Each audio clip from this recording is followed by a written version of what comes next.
Hello అందరికీ welcome back to our channel. ఈరోజు మన వీడియోలో పెసరపప్పుతో మురికిల్ని ఎలా ప్రిపేర్ చేసుకోవాలో చూపించబోతున్నాను అనమాట. చాలా క్రిస్పీగా టేస్టీగా చాలా బాగుంటాయండి. శనగపిండి వేయకుండా ఈ మురికిల్ని చాలా ఈజీగా ప్రిపేర్ చేసేసుకోవచ్చు. టీ టైంలో స్నాక్స్లా ఇలా సర్వ్ చేసుకుంటే చాలా బాగుంటాయి అన్నమాట.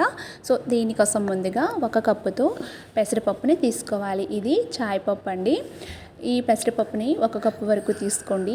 ఏ కప్పుతో మీరు తీసుకుంటున్నారో మెజర్మెంట్స్ అన్నీ కూడా అదే కప్పుతో కొలతల్ని తీసేసుకోవాలన్నమాట. 1 కప్పు పెసరపప్పుని నేను ఇలా కుక్కర్లో వేసుకుంటున్నాను. ఈ పప్పు కొంచెం నీట్గా వాష్ చేసుకున్న తర్వాత ఇంకొంచెం నీళ్లు పోసుకొని ఒక 2 విజిల్స్ వచ్చేంత వరకు ఉడికించుకోవాలన్నమాట. 2 విజిల్స్ వచ్చిన తర్వాత విజిల్లో ఉండే గాలంతా పోయేంత వరకు ఉంచేసుకొని తర్వాత మీరు కుక్కర్ మూతను తీసేసుకొని పప్పును చూసుకోవచ్చు. సో ఇదే విధంగా నేను 2 విజిల్స్ వచ్చిన తర్వాత చూపిస్తున్నాను. పప్పు చాలా చక్కగా ఉడికిపోయిందండి. ఇలా గరిటతో కొంచెం మ్యాష్ చేసుకోండి. మీ దగ్గర మ్యాషర్ కనుక ఉంటే మ్యాషర్తో అయినా ఇలా మెదుపుకోవాలన్నమాట. ఎక్కడ పలుకు లేకుండా మొత్తం మెదుపుకోవాలి. ఏ కప్పుతో పెసరపప్పు తీసుకున్నాము అదే కప్పుతో 4 కప్పుల వరకు పొడి బియ్యం పిండి తీసుకోవాలి. నేను ఇది మార్కెట్లో తీసుకున్న బియ్యం పిండి అండి. ఈ పొడి బియ్యం పిండిని 4 కప్పులు వేసుకోండి.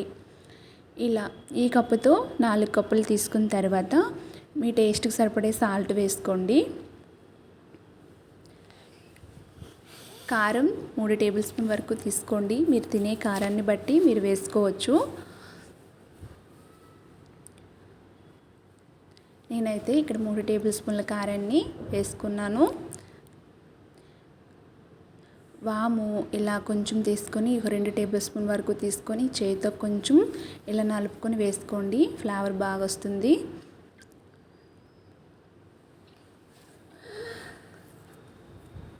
ఈ విధంగా వేసుకున్న తర్వాత నువ్వులు వేయాలనుకుంటే నువ్వులు వేసుకోండి. టేస్ట్ చాలా బాగుంటుంది. నేను 2 పిడికిళ్ళ వరకు నువ్వులు తీసుకున్నానండి.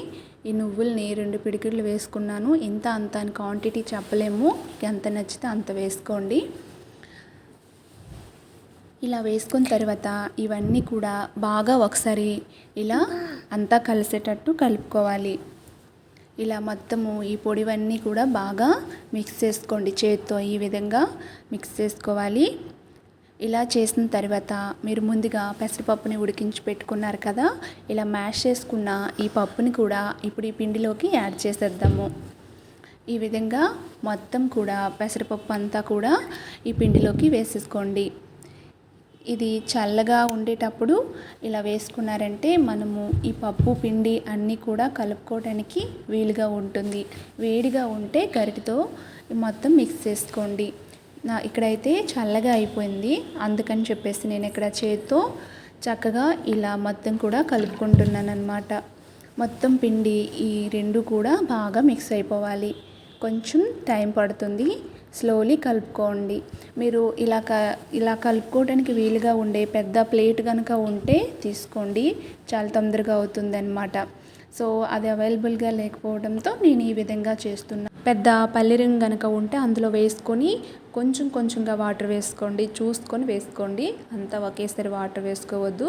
కొంచెం వాటర్ వేసుకొని కలుపుకొని మరలా కొంచెం వాటర్ వేసుకొని అట్లా చేస్తూ ఉండాలన్నమాట. చూసారా, కలుపుకొని ముద్ద ఈ విధంగా చేసుకోండి. నాకు ఇందులో కలపడానికి వీలుగా లేదు. వేరే ప్లేట్లోకి వేసుకొని ఇలా చపాతీ ముద్దలా కొంచెం సాఫ్ట్గానే కలుపుకోండి అనమాట. సో ఈ విధంగా కలుపుకొని ఇలా ముద్దలా రెడీ చేసుకుని ఇప్పుడు వీటిని మన జంతికలు మురికలు చేసుకునే గొట్టంలోకి పెట్టుకోవాలి. ఇప్పుడు నేను ఇలాంటి బిళ్ళని పెట్టుకుంటున్నాను మురికలు చేసుకోవడానికి. దీంతో జంతికలైనా చేసుకోవచ్చు. ఇంకా మీకు కొన్ని బిళ్ళలు ఇలాంటివి ఉంటాయి, దాంతో చేసుకోవచ్చు. నేను రిబ్బన్ సైజుగా ఉండే ఇలాంటి బిళ్ళని తీసుకున్నాను. ఇది ఇంకా రిబ్బన్ పకోడా అనొచ్చు. సో ఇలా కప్పు బ్యాక్ సైడ్ పెట్టేసిన తర్వాత ఇప్పుడు మనం రెడీ చేసుకున్న ఈ పిండి ముద్దని నేను వీడియో క్లిప్లో చూపిస్తున్న విధంగా ఇలా చేసుకొని ఇంకెందులోకి స్టఫింగ్ చేయాలి. లోపల వరకు మొత్తం ఈ విధంగా స్టఫింగ్ చేసుకోవాలి. ఇలా చేసుకొని పైన ఆ మూత ఉంటుంది, దాంతో క్లోజ్ చేసుకోవాలి. ఎంత పడుతుందో అంత పిండి ముద్దను పెట్టుకోవాలి. ఇలా అన్నమాట. పెట్టి పైనుంచి ఇలా క్లోజ్ చేయాలి. ఈ విధంగా ఎలాంటిది కనుక ఉంటే ఈ విధంగా చేసుకోండి. మీ దగ్గర ఎలాంటి మురుకులు గొట్టం ఉన్నా సరే ఆ విధంగా చేసుకోవాలి. సో చూసారు కదా, ఇలా పెట్టుకొని పైనుంచి ఈ విధంగా క్లోజ్ చేసేసుకొని డ్రీ ఫ్రైకి సరిపడే ఆయిల్ని పెట్టేసుకోండి. ఆయిల్ హీట్ ఎక్కిందో లేదో చిన్న పిండి ముద్ద వేసి చెక్ చేసుకోండి. నెక్స్ట్ ఈ విధంగా ఇలా మొత్తం ఇలా వేసేయటమే అనమాట. దీనికి సైజు షేపు ఏం అవసరం లేదు. మీకు ఎలా వీలైతే అలా ఆయిల్లో వదిలేయటమే. ఈ విధంగా ఇలా ప్రెస్ చేసుకుంటూ ఉంటే ఇలా పడుతుంది. ఇలా ఎంత సరిపోతే అంత వరకు వేసేయచ్చు. సో ఇలా వేసుకొని ఇలా ఆయిల్ అనేది కొంచెం బబుల్స్లా రావట్లేదు, ఆగిపోయింది అనుకుంటే మీకు చక్కగా క్రిస్పీగా ఫ్రై అయినట్టు. సో ఇలా అయిన తర్వాత రెండో వైపుకి కూడా టర్న్ చేసుకుని మంచిగా క్రిస్పీగా ఫ్రై చేసుకొని తీసేసుకోవచ్చు అనమాట. చాలా బాగుంటాయండి, చాలా టేస్టీగా ఉంటాయి. పిల్లలకైనా లేకపోతే టీ టైంలో మనమైనా స్నాక్స్లా ఇలా సర్వ్ చేసుకుంటే చాలా బాగుంటుంది అనమాట. చాలా క్రిస్పీగా టేస్టీగా శనగపిండి లేకుండా చాలా హెల్తీగా కూడా చేసుకోవచ్చు. సో ఇలా కొంచెం వేసాను, ఫస్ట్ టైం కదా కొంచెం వేసి చేశాను అనమాట. ఇంకా కొంచెం పలసగా పిండి ముద్ద కలుపుకున్నారంటే రిబ్బన్లా పొడవు ఇలా వస్తుందన్నమాట.